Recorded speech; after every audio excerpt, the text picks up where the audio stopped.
Hello दोस्तों, स्वागत है आपका एक नए वीडियो में। इस वीडियो में हम trapping rain water problem solve करेंगे। प्रॉब्लम स्टेटमेंट एक बार पढ़ लेते हैं। Given and non negative integers representing an elevation map where the width of each bar is 1, compute how much water it can trap after raining. Okay, input में height given है, output में हमें amount of water stored निकालना है इस case के लिए। Explanation कह रहा है the above elevation map is represented by array, ये given array. In this case 6 units of rain water are being trapped, 6 unit का रेन वाटर ट्रैप्ड हो चुका है। इसी तरह से एग्जांपल 2 हमें गिवन है कि हाइट का एक एरे गिवन है और उसके हिसाब से कॉरस्पॉन्डिंग आउटपुट 9 आया है। कंस्ट्रेंट है कि एन हाइट का साइज होगा और एन की वैल्यू 1 से 2 इंटू 10⁴ यहाँ तक रहेगा, और हाइट ऑफ आई जो है वो 10⁵ तक रह सकता है। तो प्रॉब्लम तो अगर समझा जाए तो काफ़ी स्ट्रेट फॉरवर्ड है, सीधा 2 लाइन का क्वेश्चन है जिसमें लिखा हुआ है कि हमें पानी स्टोर्ड निकालना है और हमें गिवन है एक हाइट वेक्टर का, एक वेक्टर हाइट नाम का एक वेक्टर गिवन है, और हमें अगर वेक्टर दिया हुआ तो हम उसका साइज निकाल सकते हैं। ये हम मानेंगे कि ये ऑलरेडी गिवन है। तो जहाँ भी हमें वेक्टर मिला है या कोई भी डेटा टाइप मिला है, हम उसकी साइज सबसे पहले कैलकुलेट कर लें। ये बहुत बेसिक चीज़ है। हमने पहला काम तो कर लिया, अंडरस्टैंड द प्रॉब्लम।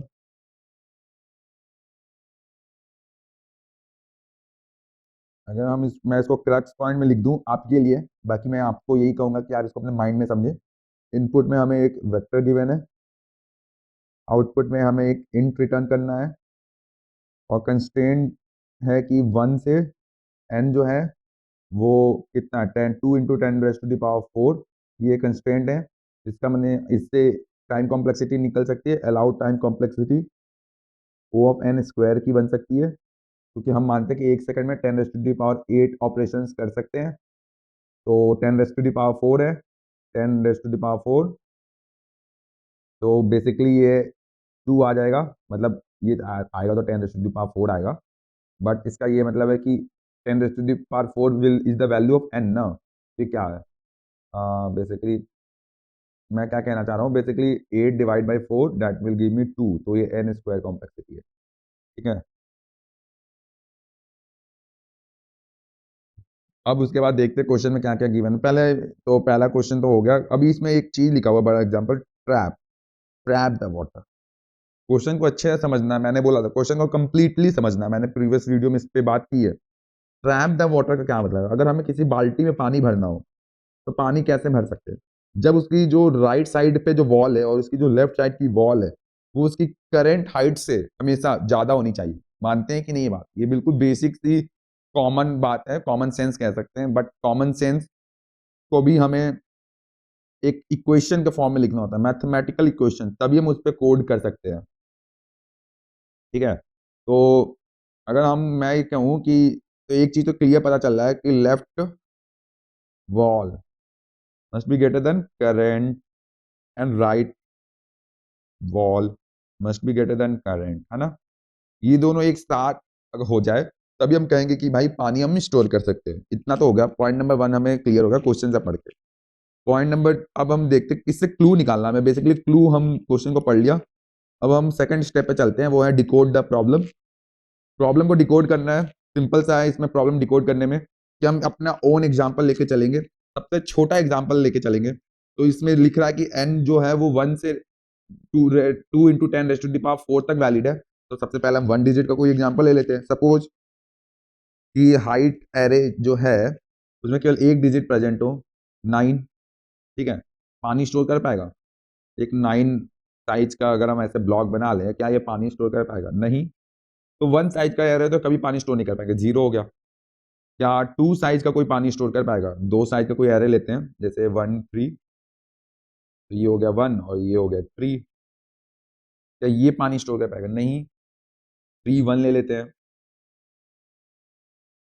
3 1, क्या ये पानी स्टोर कर पाएगा? नहीं। तो 2 साइज के लिए भी आंसर 0 आएगा। अब 3 साइज का एरे लेते हैं, ऐसे 1 2 3, पानी स्टोर कर पाएगा? 1 2 3 नहीं कर पाएगा। 3 2 1 कर पाएगा? नहीं कर पाएगा। 3 2 1 नहीं कर पाएगा। अब एक ऐसा ले लेते हैं कि 3 1 2, अब कर पाएगा? 3 1 एंड 2, 3 1 एंड 2 पानी स्टोर कर पाएगा? हाँ, पानी स्टोर कर पाएगा। तो 3 साइज के आंसर के बाद हमें एक वैलिड, 3 साइज के एरे के बाद हमें एक वैलिड पॉजिटिव आंसर मिल सकता है। यहाँ तक क्लियर हुआ। अब कुछ एग्जांपल्स लेते हैं। ऐसे अगर आपको पता हो कि कोई भी एरे या तो इंक्रीजिंग हो सकता है, या तो डिक्रीजिंग हो सकता है, या तो इंक्रीजिंग देन डिक्रीजिंग, या तो डिक्रीजिंग देन इंक्रीजिंग, या तो रैंडम हो सकता है कि इंक्रीजिंग डिक्रीजिंग इंक्रीजिंग डिक्रीजिंग कुछ भी, है ना। तो पहले अगर ऐसा होगा, अगर ऐसा पहला केस हुआ एरे का, तो पानी स्टोर हम नहीं कर पाएंगे। ठीक है, पानी स्टोर। अगर ऐसा हुआ, निगेटिव स्लोप हुआ जिसे कहते हैं, तो भी पानी स्टोर नहीं कर पाएंगे। अगर ऐसा हुआ,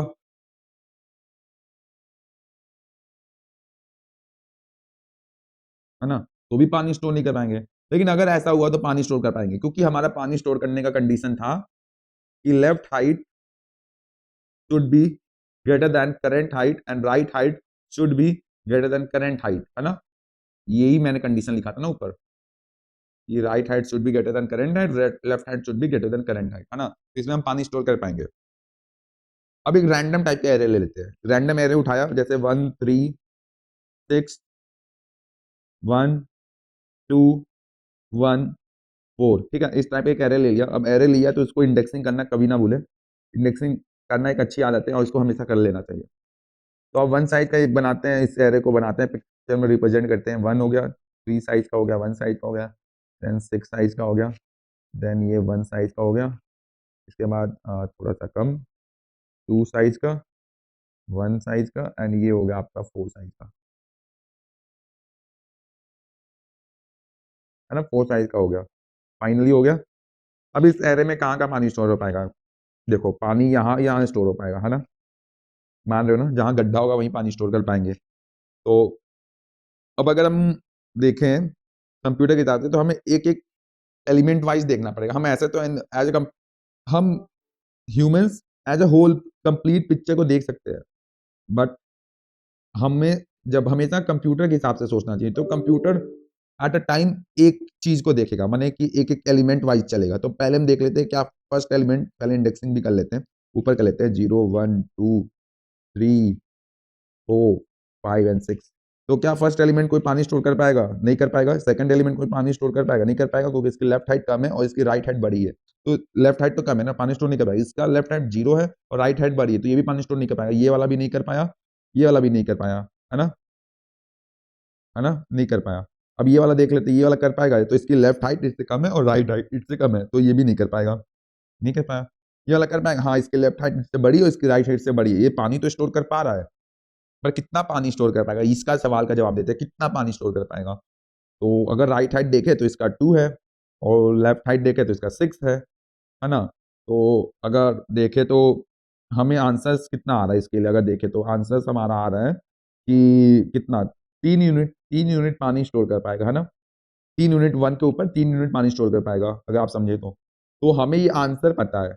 हाँ, हमें ये प्रॉब्लम पता है कि इसकी करंट हाइट 1 है, लेफ्ट हाइट 6 है, राइट हाइट 2 है। तो करंट हाइट 1 है, ठीक है, और राइट हाइट लेफ्ट हाइट 6 है और राइट हाइट 2 है और 3 यूनिट का पानी है। तो अगर आप ध्यान से देखो तो सिर्फ अगर ऐसे ले ले कि लेफ्ट हाइट और राइट हाइट का मिनिमम जो कि है 2 -1, अगर ये कैलकुलेट करें तो इसमें तो 1 यूनिट ऑफ वाटर आएगा सिर्फ, है ना। लेकिन हमारा आंसर में तो 3 यूनिट ऑफ पानी आ रहा है। तो इसका मतलब कि हम कुछ तो गलत कर रहे हैं, कुछ तो गलत कर रहे हैं, ठीक है।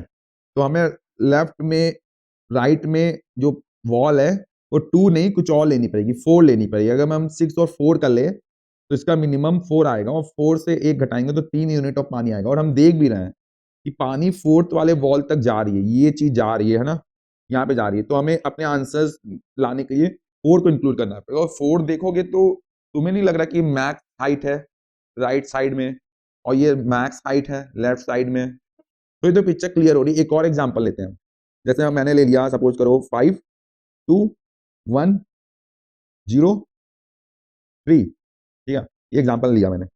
5 2 2 1 0 0 हो गया एंड देन ये हो गया 3 3 0 1 2 5 हो गया, फाइनल हो गया 5 2 1 0 3, है ना। अब इस प्रॉब्लम में देखो पानी कितना जाएगा, पानी अगर ध्यान से देखो, बड़ा कर लेते हैं थोड़ा, आपको दिख नहीं रहा होगा, यहाँ पानी भरेगा, यहाँ पानी, इतना पानी भरेगा, है ना, नहीं इतना और भरेगा, है ना, ये भी भरेगा, ये पूरा पानी भरेगा। एक अच्छा एग्जाम्पल उठाया मैंने वैसे। अब आप देखिए कि 5 के लिए पानी नहीं भर पाएंगे, 2 के लिए कितना आएगा, लेफ्ट हाइट 5, राइट हाइट जिससे ये बाउंड हो रहा है 2, 3 है ना, इन दोनों का मिनिमम निकाल लिया, क्या आ गया, 3 आ गया, 3 माइनस 2 1 आ गया। 1 यूनिट का पानी भर रहा है क्या यहाँ, हाँ 1 यूनिट का ही पानी भर रहा है। फिर ये 1 के लिए देखते हैं, 1 के लिए हमारे 2 यूनिट का पानी चाहिए, है ना, 2 यूनिट पानी भर रहा है। तो लेफ्ट में जो बड़ी हाइट है वो क्या है, 5 है, और 2 हो सकता है बट 2 नहीं, 2 अगर हम लेंगे ना तो हमारा आंसर नहीं आएगा, 2,3 करके अगर लें तो ये आंसर नहीं आ रहा, क्योंकि हमें बड़ा नेक्स्ट ग्रेटर एलिमेंट नहीं निकालना है, next greater element to left and next greater element to right, ये नहीं निकालना है, बल्कि हमें मैक्स ग्रेटर एलिमेंट निकालना है। अगर आप क्वेश्चन को देखें तो 2 के लिए, 1 के लिए देखते हैं, तो 1 के लिए हमें क्या है कि हमारे पास जो लेफ्ट हाइट है वो 5 है, राइट हाइट है 3, तो जो यहाँ से बन के आया मिनिमम वो हो गया 3, और करेंट हाइट है इसका 1, तो ये आ गया 2 यूनिट, 2 यूनिट ऑफ पानी स्टोर कर रहा है।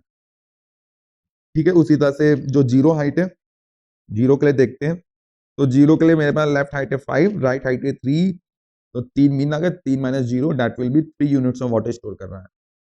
तो अगर आप सारे कैलकुलेट करें तो 3 यूनिट यहाँ, 2 यूनिट यहाँ, 1 यूनिट यहाँ, total 6 unit, 1 plus 2 plus 3, 6 unit of water. ठीक है, तो अब अगर आप, मैंने 2 एग्जांपल दिखा दिए करते हुए, तो बेसिकली हमें किया क्या, हमने मैक्सिमम हाइट निकाली, maximum height in left, maximum height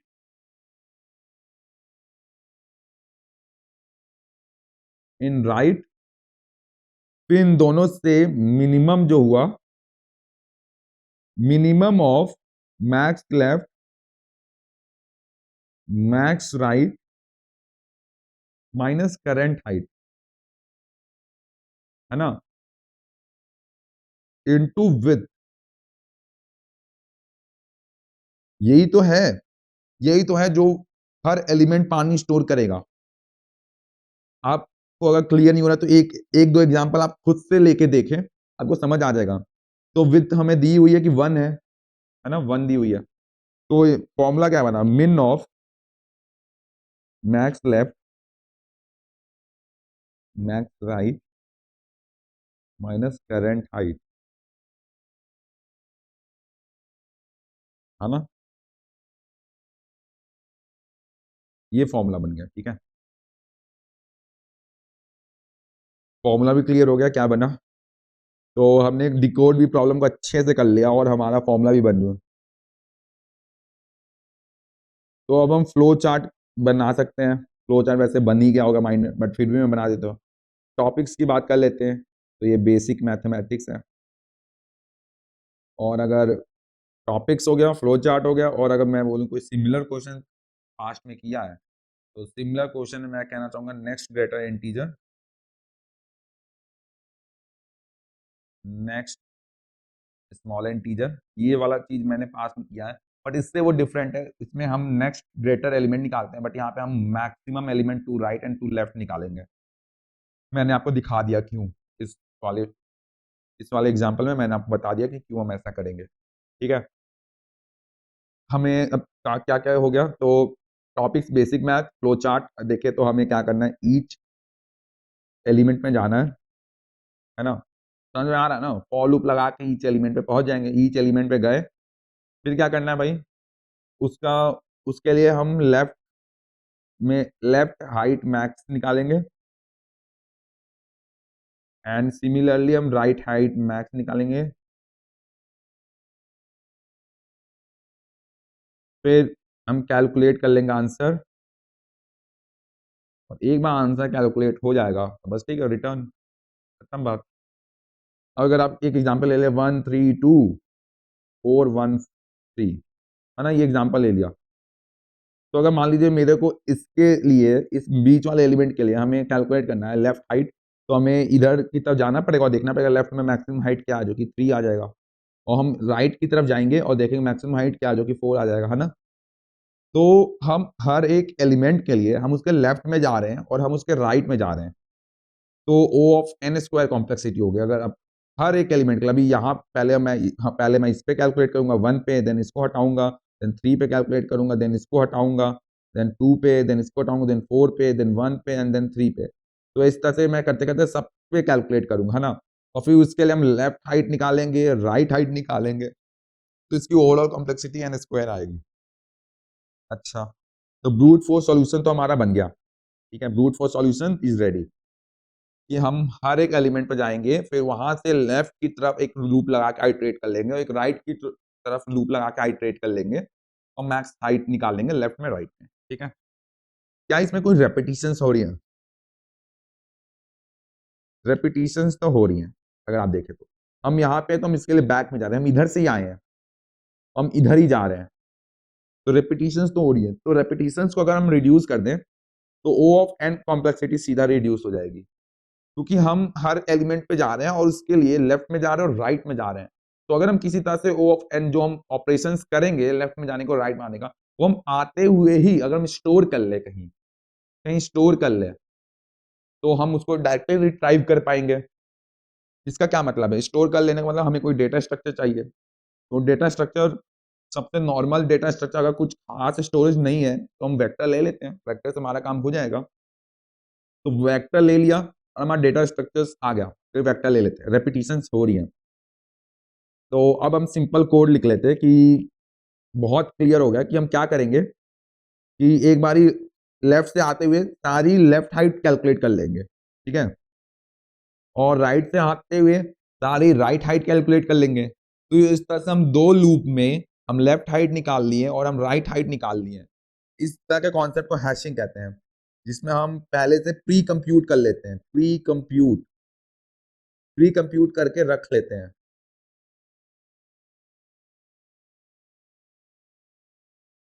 ठीक है। प्री कंप्यूटेशन को हैशिंग कहते हैं, ठीक है। हमने प्री कंप्यूट करके रख लिया। अब देखते हैं सिंपल सा कॉन्सेप्ट क्या है। कॉन्सेप्ट है, अब कोड देख लेते हैं। अगर जैसे मेरा ये एग्जांपल था 132 413, 132 413, ठीक है। इस एग्जांपल में सिंपल सा ये होगा कि पहले अगर हम लेफ्ट से मूव करें i इक्वल टू 1 से i less than n i plus plus, और हम इधर से इधर जाते हुए सारी लेफ्ट हाइट कैलकुलेट कर लें। इसके लिए लेफ्ट हाइट क्या होगी? 0, ऑलरेडी 0 है ना। इसके लिए, क्योंकि इसके पीछे का एलिमेंट क्या है? 0 है। इसके पीछे, इसके लिए क्या लेफ्ट हाइट होगी? इसके लिए लेफ्ट हाइट क्या होगी? इसके लिए लेफ्ट हाइट होगी ये, और इसके लिए लेफ्ट हाइट आएगी 1। एक एरे बना लेते हैं लेफ्ट मैक्स का, दिखा देता हूं मैं आपको।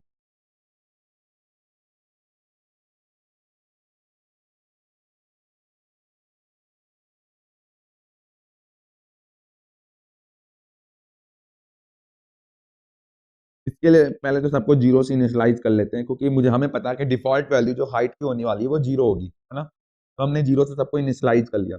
अब इसके लिए लेफ्ट हाइट क्या होगी? हमेशा 0 होगी। इसके लिए लेफ्ट हाइट क्या होगी? इसके पीछे एक ये एलिमेंट है और एक यहाँ पे एलिमेंट है जो कि 0, 0 एंड 1 का मैक्स क्या है? 1, तो इसका लेफ्ट हाइट 1 आएगा। फिर इसके लिए लेफ्ट हाइट क्या होगी? इसके लिए लेफ्ट हाइट होगी ये प्रीवियस एलिमेंट और इसका मैक्स, इन दोनों में मैक्स क्या है? 3 है, तो 3 हो गया। फिर इसके लिए लेफ्ट हाइट क्या होगी? इसका प्रीवियस जो कि 2 है एंड इसका मैक्स, और इसका 2 एंड 3 का मैक्स क्या है? 3 है, तो इसका लेफ्ट हाइट 3 होगा। फिर इसके लिए लेफ्ट हाइट क्या होगी? तो इसका प्रीवियस जो कि 4 है और इसका, इन दोनों में मैक्स कौन है? 4, तो इसका लेफ्ट हाइट 4 होगा। अब इसका लेफ्ट हाइट क्या होगा? तो इसके प्रीवियस में क्या है? 1 है, और ये 4 है, तो दोनों का मैक्स क्या हो गया? 4। तो इस तरह से हमने लेफ्ट मैक्स निकाल लिया, लेफ्ट टू राइट जाते हुए। अब एक हम राइट मैक्स निकालने की कोशिश करते हैं। सेम एग्जांपल लेते हैं 1 3 2 4 1 3। राइट मैक्स निकालना हमें। एक वेक्टर बनाया 6 साइज का, 1 2 3 4 0 1 2 3 4 5, ओके।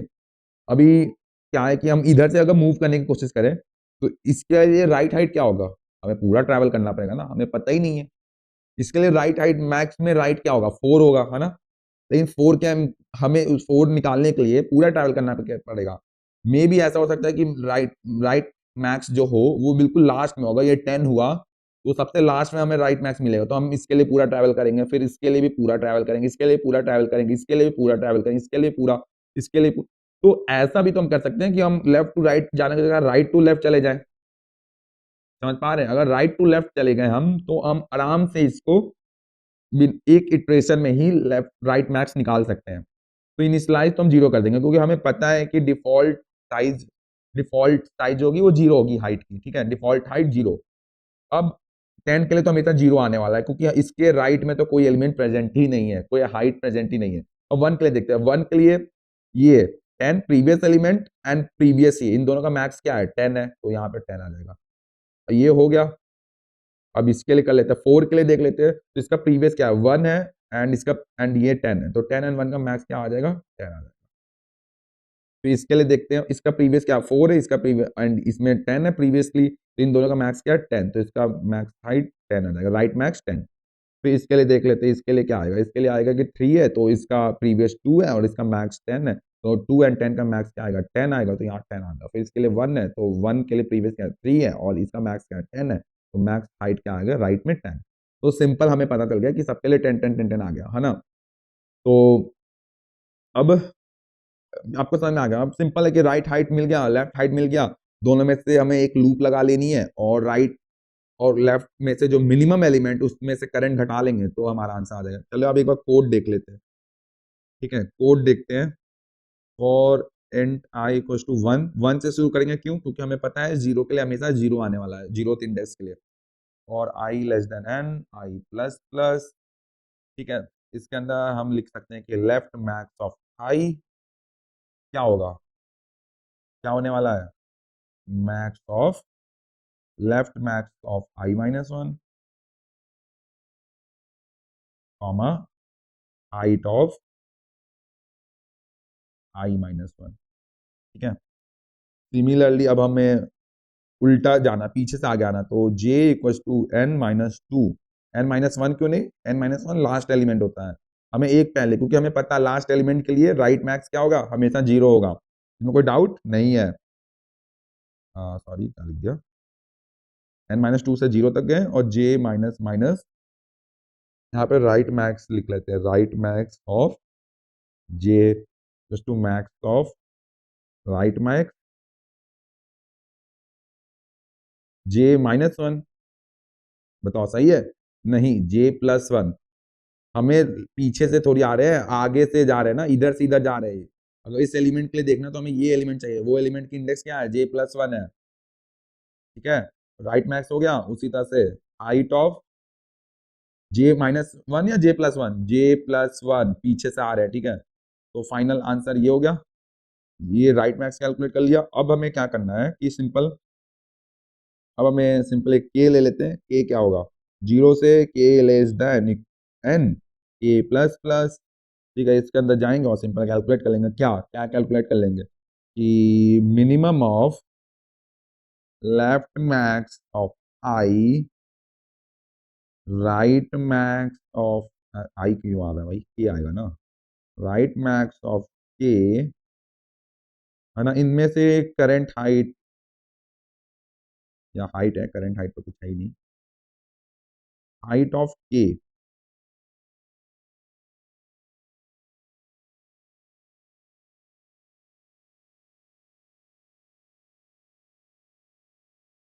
सही है, सही है, बताओ सही है, गलत है, गलत है, क्यों गलत है, हमने बोल दिया लेफ्ट मैक्स के राइट मैक्स के से हाइट ऑफ के को घटा लेंगे और हम आंसर में ऐड कर लेंगे, वो वाली केस तो देखा ही नहीं हमने। मैंने क्या बोला था कि तभी घटाना है ना जब left height and right height current height से बड़ी हो, अगर करेंट हाइट ही बड़ी होगी तो नेगेटिव आ जाएगा, जैसे कि 3 3 5 4 अगर हो गया तो लेफ्ट में मैक्स इसका एलिमेंट क्या है 4 है, हाँ लेफ्ट राइट में मैक्स क्या है 4 है और लेफ्ट में मैक्स क्या है 3 है, इन दोनों में से मिनिमम क्या है 3 है, 3 माइनस 5 क्या हो गया -2 आ गया, तो क्या -2 वाटर स्टोर कर सकता है क्या, नहीं, मैंने बोला था ना कि हमेशा लेफ्ट एंड राइट हाइट बड़ी होनी चाहिए करंट हाइट से, तो एक तो या तो आप इसमें इफ कंडीशन लगा लीजिए ऊपर कि if left max left max of k greater than height of k and right max of k greater than height of k, तब ये करो, else answer plus equal to zero, otherwise answer में zero add करो, है ना। या इसका एक बेटर तरीका भी हो सकता है, बेटर तरीका सिंपल ऐसे कि k इक्वल टू जीरो से k less than n k plus plus, इतना इफ कंडीशन लगाने की जगह एक बेटर मैं ऐसे लिख सकता हूँ, answer plus equal to max of min left max of k right max of k,